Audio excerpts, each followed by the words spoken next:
नमस्कार दोस्तों, सुप्रभात। मैं बादल वर्मा स्वागत करता हूं आप सभी लोगों का आपके अपने यूट्यूब चैनल IAS पॉइंट पर। दोस्तों, आशा करता हूं कि आप सभी लोग अच्छे होंगे। तो जैसा कि आप लोगों को पता ही होगा, हम लोग अपने विश्व इतिहास के बारे में कक्षा 9 की NCERT के बारे में डिस्कस कर रहे हैं, जिसमें हमारा जो अंतिम चैप्टर चल रहा है उसका नाम है पहनावे के सामाजिक इतिहास के बारे में, जिसमें अभी तक हम लोगों ने समचूरी लॉ के बारे में देखा और साथ ही साथ संपूर्ण विश्व की स्थिति के बारे में देखा कि महिलाओं की जो स्थिति थी उसमें किस तरीके से पहनावे के रूप में बदलाव आया। और साथ ही साथ हमने औपनिवेशिक सरकार के बारे में भी बात की कि औपनिवेशिक सरकार के भारत में होने पर भारत में महिलाओं की पहनावे की स्थिति में किस तरीके से जो परिवर्तन थे वो हम लोगों को देखने को मिले। तो जिन्होंने हमारी पहली वीडियो को नहीं देखा है तो डिस्क्रिप्शन बॉक्स में लिंक दिया गया है, आप सभी लोग जाकर हमारी पहली वीडियो को देख सकते हैं।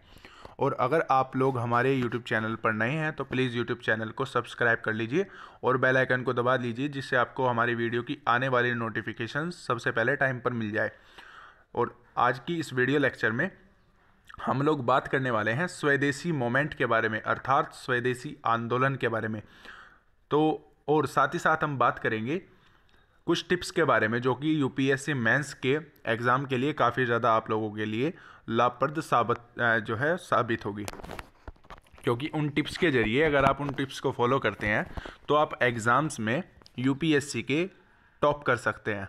और साथ ही साथ टॉप तो छोड़िए, अगर आप इन टिप्स को एटलीस्ट अपना भी लेते हैं, एटलीस्ट आप इनको फॉलो भी कर लेते हैं, तो आप लोग जो हैं वो एक अच्छे मार्क्स से साथ अब UPSC क्लियर कर सकते हैं मेंस के एग्जामिनेशंस को। और यही सबसे ज़्यादा ज़रूरी भी बात होती है। तो चलिए दोस्तों, बिना टाइम वेस्ट किए हम लोग बात करते हैं स्वदेशी आंदोलन के बारे में। तो देखिए, तो आप लोगों को मैं बता दूं, जो स्वदेशी आंदोलन है उसकी शुरुआत हुई थी हमारी 20वीं सदी के पहले दशक से। तो आखिर ये स्वदेशी आंदोलन था क्या? अगर आपने गौर किया हो तो इस आंदोलन के केंद्र में पहनावे की राजनीति थी। तो इस राजनीति को हम समझने की कोशिश करते हैं। तो आप लोगों को पता ही होगा, जब एक तरीके से अंग्रेज जब पहलम पहल भारत में व्यापार करने के लिए आए तो हिंदुस्तान में जो सूती वस्त्र का काम था, यानी कि सूती वस्त्र की जो मांग थी, डिमांड थी, वो संपूर्ण विश्व में सबसे ज़्यादा थी। और 17वीं सदी में पूरे विश्व के उत्पाद का एक चौथाई जो हिस्सा था वो भारत ही बनाता था। और 18वीं सदी के मध्य में अकेले बंगाल में 10 लाख बुनकर सूती वस्त्र पर काम किया करते थे। तो यानी कि इससे ये एक तरीके से साबित होता है कि भारत में संपूर्ण विश्व के लिए एक तरीके से सूती वस्त्र का जो है एक तरीके से वो तैयार करता था। ठीक है, लेकिन ब्रिटेन में हुई औद्योगिक क्रांति ने कताई और बुनाई का मशीनीकरण कर दिया, जिससे कच्चे माल के रूप में कपास और नील की मांग जो है वो बढ़ गई।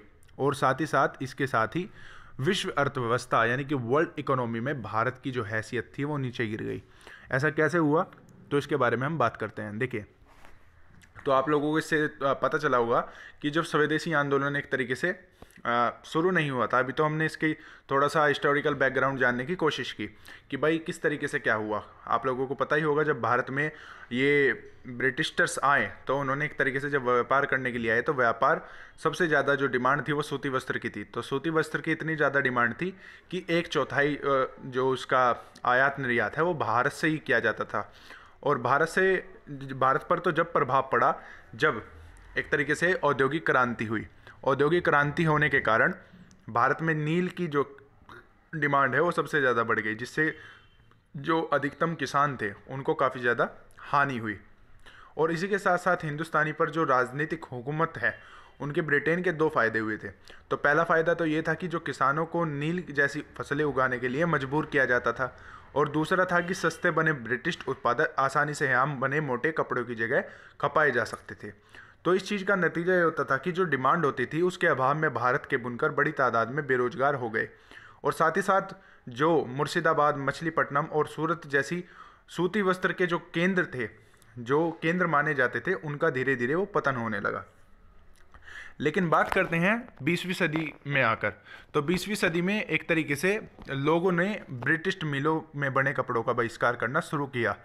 तो 20वीं सदी तक इस तरीके का लोगों की और इंडियंस की जो एक तरीके से मानसिकता है वो इस तरीके से बन गई थी कि जो विदेशी प्रोडक्ट है उसका हर एक प्रोडक्ट का बहिष्कार किया जाए। और इसमें सबसे जो प्रमुख था वो था कपड़ा, कि कपड़ों का जो ब्रिटिश मिलों में बने कपड़े हैं उनका बहिष्कार किया जाए। तो बहिष्कार करने पर वो खुरदरी, महंगी और दुर्लभ खादी पहनने लगे। तो खादी को सबसे पहले अपनाया गया। और ये बदलाव कैसे आया, तो इस बदलाव के बारे में हम डिस्कस करते हैं।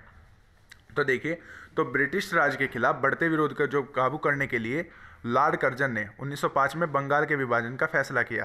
तो आप लोगों को पता ही होगा कि बंगाल का जो विभाजन था वो 1905 में उसका फैसला किया गया था। और भंग की प्रतिक्रिया में स्वदेशी आंदोलन ने जोर पकड़ा। तो पहले तो लोगों से अपील की गई कि वे तमाम तरह के विदेशी उत्पादकों का बहिष्कार करें और माचिस और सिगरेट जैसी चीज़ों को बनाने के लिए खुद उद्योग लगाए। परंतु जन आंदोलन में शामिल लोगों ने कसम खाई कि औपनिवेशिक राज का खात्मा करके दम लेंगे।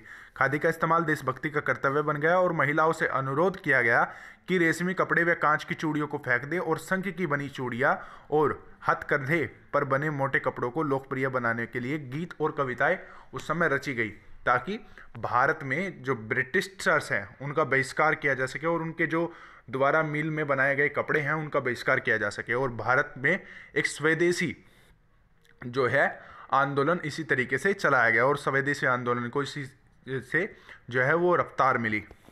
तो साथ ही साथ पोशाकों में बदलाव की उन बातों के तबके के लोगों का ज़्यादा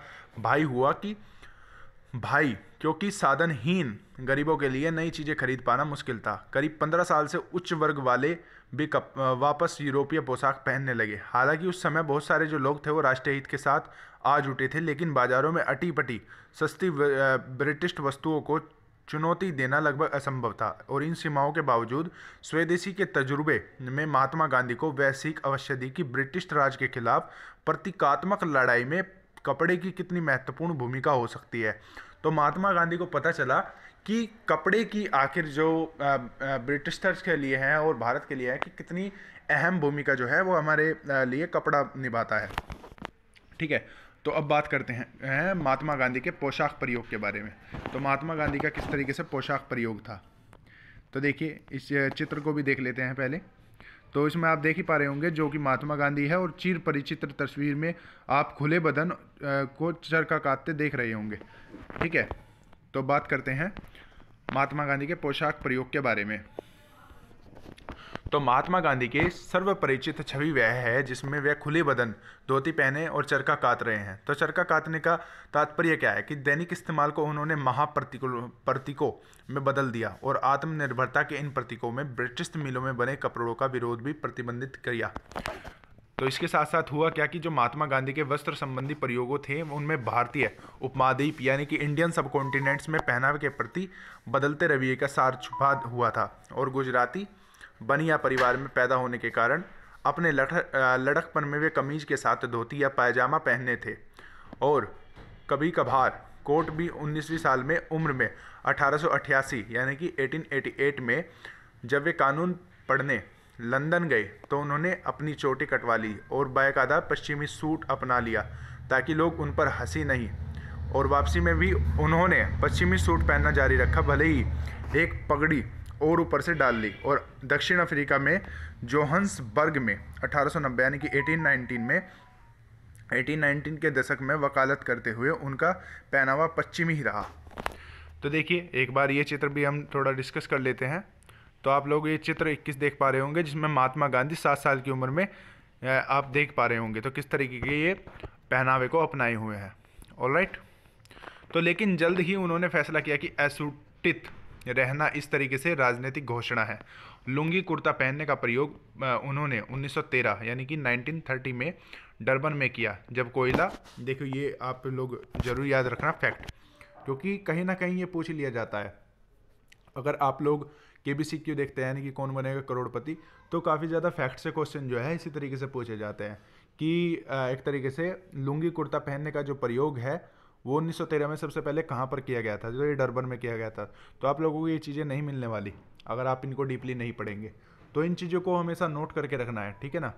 तो जब कोयला खदान मजदूरों को गोली मारे जाने के हिसाब सिर मुड़ाकर उन्होंने अपना सार्वजनिक शोक जाहिर किया।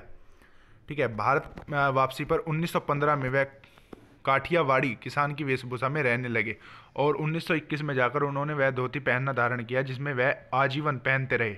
और साल भर में स्वराज हासिल करने के लिए उद्देश्य से असहयोग आंदोलन शुरू करने के लिए एक साल बाद 2 सितंबर 1921 को उन्होंने ऐलान किया कि मैं चाहता हूं कि 31 अक्टूबर तक कम से कम अपनी टोपी और गंजी तो त्याग ही दो और सिर्फ धोती से काम चलाओ, और देह बचाने के लिए कभी कभी चादर ले लूं। और इस बदलाव की सलाह इसलिए दे रहा हूं क्योंकि उन पर उपदेश कुशल बहुतरे में मेरी आस्था नहीं है। यानी मैं दूसरों से ऐसा कुछ करने को नहीं कहता जो खुद नहीं कर सकता। तो महात्मा गांधी ने सभी लोगों को इस तरीके का जो था वो उस समय उपदेश दिया। तब तक उन्होंने ये तय नहीं किया था कि वे सभी पोशाक जीवन भर पहनेंगे, बल्कि एक दो महीने के लिए प्रयोग भर करना चाहते थे। लेकिन जल्द ही इसमें उन्हें गरीबी के प्रति निष्ठा का भाव दिया और उन्होंने कभी कोई और वस्त्र धारण नहीं किया। हिंदुस्तान के फकीर सन्यासी का बाना सचेत रूप से छोड़कर उन्होंने निर्धनतम भारतीय का पहनावा अपनाया और सफ़ेद और खुरदरी खादी के लिए उन्होंने एक लिए शुद्धता, सादगी और गरीबी का प्रतीक थी। इससे पहनना राष्ट्रीय भक्ति का पर्याप्त हो गया और पश्चिमी मिल उत्पादित कपड़ों का विरोध भी। जब 1931 यानी कि 1931 में गोलमेज सम्मेलन किया गया गांधी जी के द्वारा इंग्लैंड में, तो उनमें बने कमीज में वही छोटी धोती पहने हुए थे। और जब उनकी बकीधम पैलेस जाने की बारी आई तो उन्होंने समझौता करने से इनकार कर दिया कि सम्राट जॉर्ज पंचम के सामने भी वे धोती में ही पधारेंगे। और जब पत्रकार ने उन्हें कहा कि सम्राट में हुजूर में जाने के लिए उन्होंने पर्याप्त कपड़े नहीं पहन रखे, तो उन्हें मजाक मजाक में जवाब दिया कि सम्राट ने हम दोनों के हिस्से के कपड़े पहन तो रखे हैं। तो इस तरीके के जो जवाब थे उन्हें दिए गए। फिर खादी पहनना सबके बूते में नहीं था। तो खादी पहनना सबके बूते में क्यों नहीं था, इसके बारे में भी थोड़ा हम डिस्कस कर लेते हैं। तो देखिए, तो महात्मा गांधी का क्या सपना था? महात्मा गांधी का यही सपना था कि जो पूरा राष्ट्र है वो खादी पहने, जिससे एक तरीके से जाति धर्म आदि भेदभाव मिट जाए। और लेकिन उनके नक्शे कदम पर कोई नहीं चलना चाहता था, क्योंकि उनके नक्शे कदम पर चलना आसान नहीं था।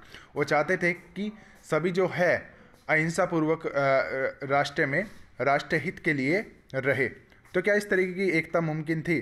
नहीं थी। तो बहुत सारे लोग उनके जैसा इकहरा किसानी वस्त्र नहीं अपना सकते थे।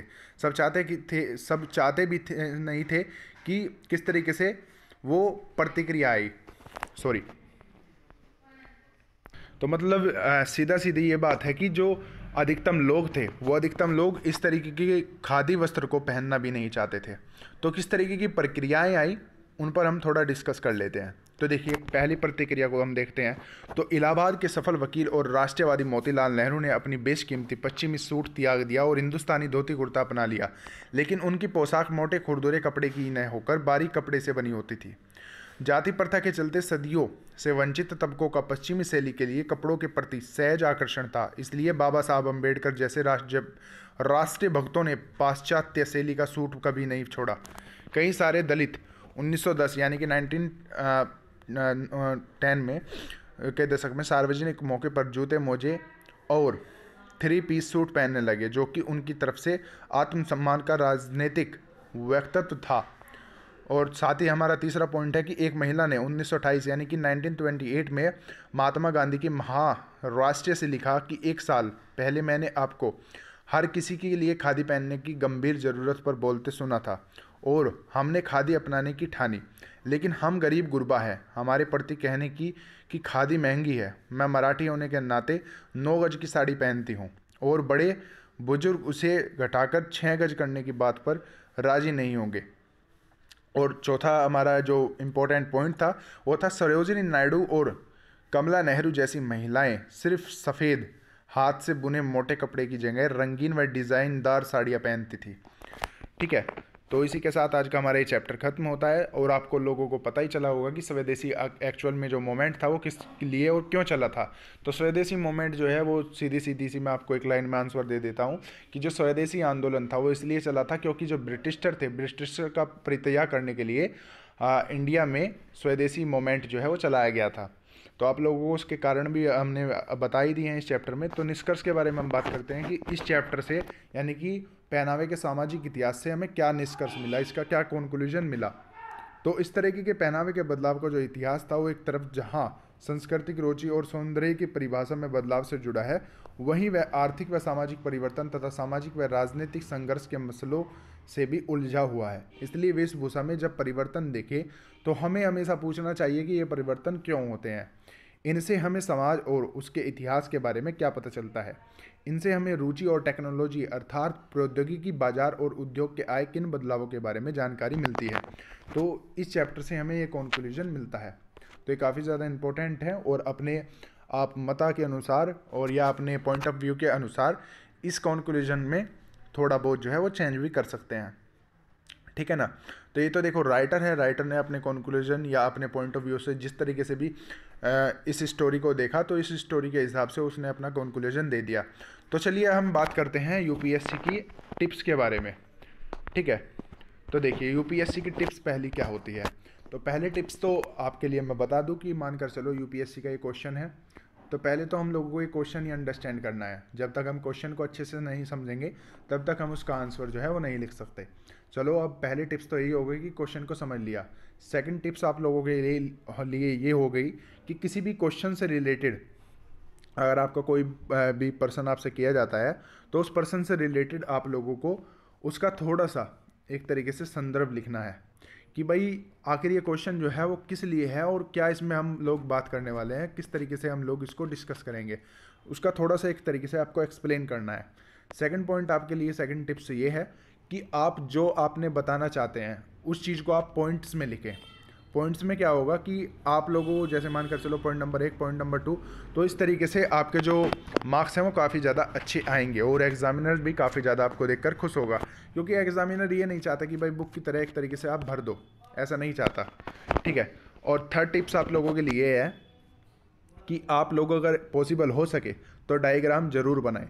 मानकर चलो अगर आप डायग्राम बना देते हैं तो डायग्राम आप किसी भी तरीके का बना सकते हैं, या मंदिर कला से आप बना सकते हैं, किसी भी तरीके की कला को लेकर के आप डायग्राम बना सकते हैं। अगर आप डायग्राम बनाते हैं तो एग्जामिनर को समझ आ जाता है कि जो इसका टॉपिक है और जो इसका जो आंसर राइट किया गया है वो अच्छे से किया गया है और इसके अंदर उस चीज़ को अंडरस्टैंड करने की क्षमता है। ठीक है, और एक और मैं आपको टिप्स देना चाहता हूँ कि जब आप जैसे हम लोग एनसीईआरटी पढ़ रहे हैं तो एनसीईआरटी में आप लोगों ने देखा होगा कि मानकर चलो हमने ये डायग्राम या चित्र बनाया तो चित्र के बारे में थोड़ा सा उसने बता दिया कि भाई चित्र 1 में इस तरीके से हम लोग बात करने वाले हैं और ये जो चित्र है वो इतने उसमें बनाया गया था, इस तरीके का जो चित्र था ये इस तरीके की शैलियों को इस तरीके से अपनाया गया था। ठीक है, और साथ ही साथ फिर हम एक बॉक्स में भी लिख सकते हैं कि भाई बॉक्स में इस तरीके से हम जो फैक्ट्स हैं वो फैक्ट्स लिख सकते हैं जो हम लोग आंसर लिख रहे हैं। तो उससे क्या होगा, जैसे एनसीईआरटी का पूरा पैटर्न देखेंगे, जैसे हम लोगों ने पूरी एनसीईआरटी को कवर हम करते हुए चल रहे हैं, तो एनसीईआरटी के पैटर्न में हर एक हेडिंग होता है और हर एक हेडिंग होने के बाद उसका थोड़ा बहुत बताया होता है और फिर पॉइंट के साथ जो है वो लिखा जाता है। अगर आपको मतलब कोई इंपॉर्टेंट फैक्ट्स होता है तो इंपॉर्टेंट फैक्ट्स को बॉक्स के अंदर बंद करके आप लिख सकते हैं। तो ये तमाम जो टिप्स हैं वो आप लोगों के लिए है। और आप सबसे मेन टिप्स ये भी है, मानकर चलो अगर किसी चीज़ में कोई बदलाव आ रहा है या आपको लगता है कि आप इसमें करंट अफेयर्स को मेंशन कर सकते हैं तो करंट अफेयर्स को मेंशन करना ना भूलें, क्योंकि करंट अफेयर्स को मेंशन करने का मतलब है कि आपकी जो अंडरस्टैंडिंग है वो काफ़ी ज़्यादा दूसरे लोगों से अलग है, जो कि आप लोगों को एक तरीके से दिखलानी है यूपीएससी मेंस के एग्ज़ाम के अंदर। तो मैं तो आपको बस इतना ही सजेशन देना चाहूँगा कि पहले तो जो आप अपना आंसर है, आंसर का फॉर्मेट इस तरीके का रहना चाहिए। और साथ ही साथ आप लोगों के लिए मास्टर टिप्स है कि अगर आप करंट अफेयर्स उसमें मेंशन कर सकते हैं, अगर आपके लिए पॉसिबल हो सकता है तो प्लीज़ आप करंट अफेयर को मेंशन जरूर करें। और कच्ची भाषा का बिल्कुल भी अपने आंसर में प्रयोग न करें। कृपया एक स्टैंडर्ड जो भाषा है, एक तरीके से साहित्यिक भाषा है, उसका ही केवल प्रयोग करें। और स्पेशली मैं हिंदी माध्यम के स्टूडेंट्स को ये चीज़ें बताना चाहूँगा, क्योंकि इंग्लिश माध्यम के जो लोग हैं वो तो एक तरीके से द हिंदू का इस्तेमाल करते ही हैं कि जो द हिंदू की वोकेबलरी होती है उसका इस्तेमाल वो अपनी आंसर राइटिंग में करते हैं। तो इसी तरीके से आप लोग भी जब अपना न्यूज़पेपर पढ़ते हैं तो द हिंदू के साथ आप लोगों को एक तरीके से इंग्लिश के कंपलसरी पेपर में उसका परफॉर्मेंस दिखाना पड़ेगा। और कई सारे मेंस के पेपर में भी आप लोगों को द हिंदू के वोकेबलरी का परफॉर्मेंस दिखाना पड़ेगा। और साथ ही साथ जो आप अमर उजाला या दैनिक जागरण जो भी आप हिंदी का न्यूज़पेपर पढ़ते हैं तो उनके वर्ड्स को एक तरीके से ध्यान से पढ़े कि किस वर्ड्स का जो है वो क्या मतलब है। यानी कि एक आपने जैसे एनसीईआरटी में देखा होगा कि एक छोटा सा शब्द है परंतु उसका मतलब जो है वो बहुत बड़ा होता है। तो इसी तरीके से इन शब्दों का इस्तेमाल भी आप करना सीखें, जिससे आपको जो एग्जामिनर है वो काफ़ी ज़्यादा अच्छे मार्क्स दें, क्योंकि जब आपके अच्छे मार्क्स आएंगे तभी आप एक तरीके से रैंक को अच्छे से जो है वो पा सकेंगे। ऑलराइट, तो आई होप कि आपको ये सब समझ आ गया होगा। और इसी के साथ आज की हमारी कक्षा 9 की वर्ल्ड हिस्ट्री जो है वो समाप्त होती है। तो आप लोगों को मैं धन्यवाद करना चाहता हूँ कि आप लोगों ने इतना एक तरीके से साथ दिया, और साथ ही साथ आप लोगों ने इतना सभी लोगों ने मुझे प्रेम दिया कि आप लोगों ने ये पूरा का पूरा पोर्शन जो है वो कवर किया। ऑलराइट, तो अगर आपका NCERT कक्षा 9 से कोई भी डाउट है तो प्लीज़ आप अपना डाउट जो है वो हमारे कमेंट बॉक्स में बता सकते हैं। मैं और मेरी टीम आप लोगों का जो डाउट है वो क्लियर करने की पूरी कोशिश करेगी। इसी के साथ हैव ए गुड डे। जय हिंद।